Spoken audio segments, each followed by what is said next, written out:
Tchingu, c'est Sam du blog sameletdrama.fr. Aujourd'hui je vous retrouve pour vous parler de mon premier Bollywood. Alors pour être tout à fait honnête, le cinéma indien me faisait envie depuis très longtemps.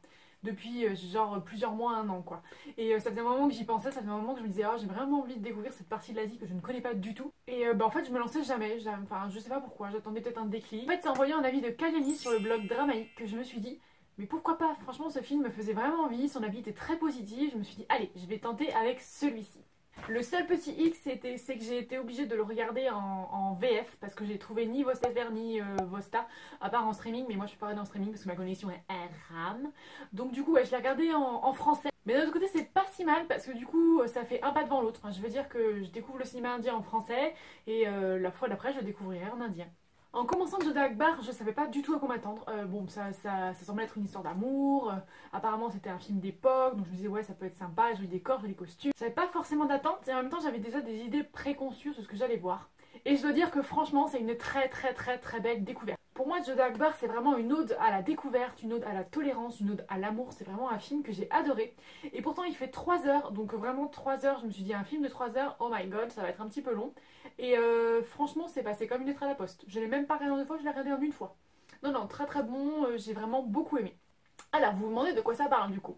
Donc en fait, ça raconte l'histoire d'un jeune empereur qui hérite de l'empire un peu tôt, parce qu'en fait, il est enfant quand son père décède, donc c'est vraiment l'administration qui va tout faire à sa place, qui va prendre les décisions à sa place. Et puis une fois d'adulte, il se dit mais moi j'ai envie de prendre mes propres décisions, j'ai envie de faire mes propres choix. Et c'est quelqu'un de très humaniste, de très tolérant, il est vraiment clément avec ses ennemis. Même si son rêve c'est d'unifier l'Hindoustan, donc il essaie toujours de faire le moins de morts possible, de faire le moins de malheureux possible. Et c'est vraiment un empereur qu'on apprécie immédiatement. Et suite à certaines circonstances, en fait, il épouse, pour une alliance politique, une jeune femme de coutumes et de religion totalement différentes de lui. Donc c'est, je trouve, une histoire d'amour très contemporaine sur le mélange des cultures. Mais c'est pas tout. En plus, on a des décors naturels absolument somptueux. Des châteaux, mais je n'en parle même pas, franchement. J'étais scotchée devant mon écran et à côté de ça on a des costumes qui sont scintillants. Il y avait des scènes absolument superbes. Je me remémore un moment durant le mariage en fait. Il y a tout un passage de chant et de danse mais j'étais là avec comme ça mais c'est beau, c'est hyper riche culturellement. Je suis vraiment ravie d'avoir commencé avec ce film pour découvrir le Bollywood en fait parce que ça me donne juste envie d'en découvrir mais beaucoup plus. J'avais vraiment l'impression d'être plongée dans un conte des mille et une nuits et franchement mais c'est exactement ce que j'espérais en lançant dans ce cinéma quoi. Donc vraiment je pense que Jodha Akbar c'est vraiment une porte d'entrée de choix pour apprendre à découvrir le Bollywood. Après je me trompe peut-être que ce film est un petit ovni dans le cinéma indien et que je me suis fait entre guillemets de faux espoirs. Mais vraiment moi ça me donne envie d'en découvrir davantage, je trouve qu'il est vraiment accessible.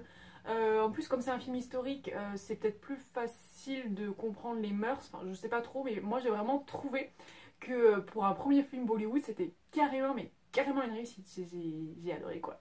Donc voilà, je vous conseille vraiment ce film utopique sur l'amour, le respect, la tolérance, le partage, tous ces beaux messages qu'on devrait véhiculer en permanence. Donc j'espère que je vous ai donné envie de le voir. Si vous avez déjà vu, n'hésitez pas à me le dire en commentaire. Et si vous avez des films indiens à me proposer, que vous avez vu et que vous avez aimé, n'hésitez pas à me le dire en commentaire parce que c'est vrai que je ne connais pas du tout cette nouvelle culture.